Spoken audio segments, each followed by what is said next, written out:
Bonjour, je m'appelle Yves Chemeille.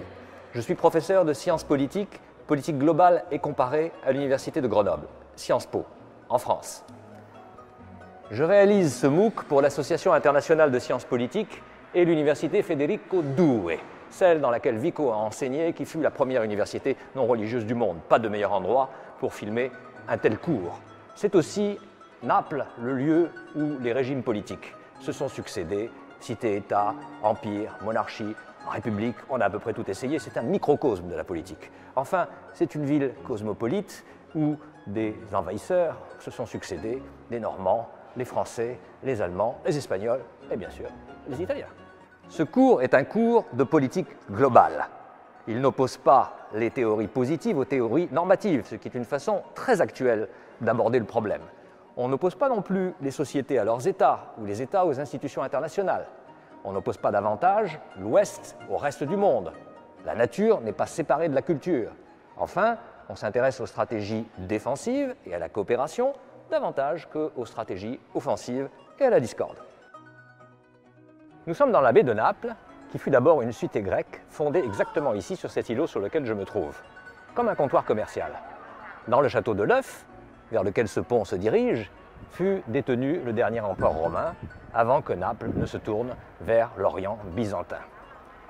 Ces murs défensifs manifestent une stratégie qui est une stratégie de dissuasion, une stratégie visant à montrer sa force, comme d'autres monuments dans cette ville, mais également à protéger le commerce, les échanges, la paix, afin d'avoir la prospérité, ce qui était visiblement le but de ceux qui ont construit ces édifices.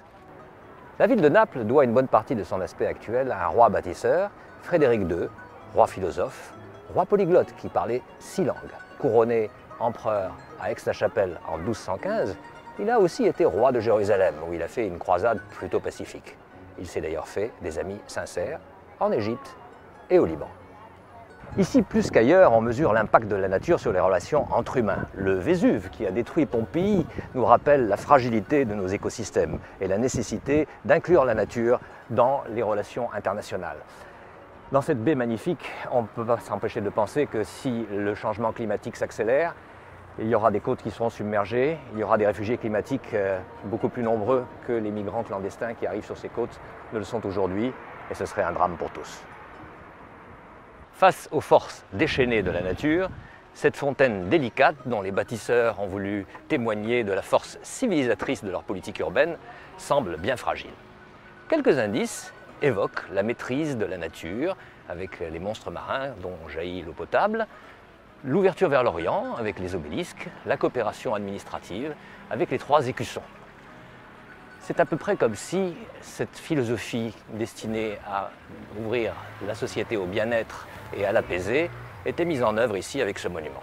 C'est aussi comme si la paix perpétuelle, dont tout le monde espère un jour qu'elle se réalise, avait vu le jour ici pour la première fois.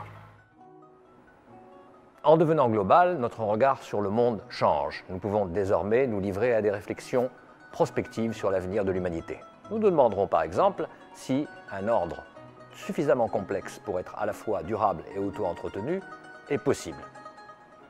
Je vous invite à participer à cette aventure cosmopolitique avec moi. La politique globale, quoi d'autre ?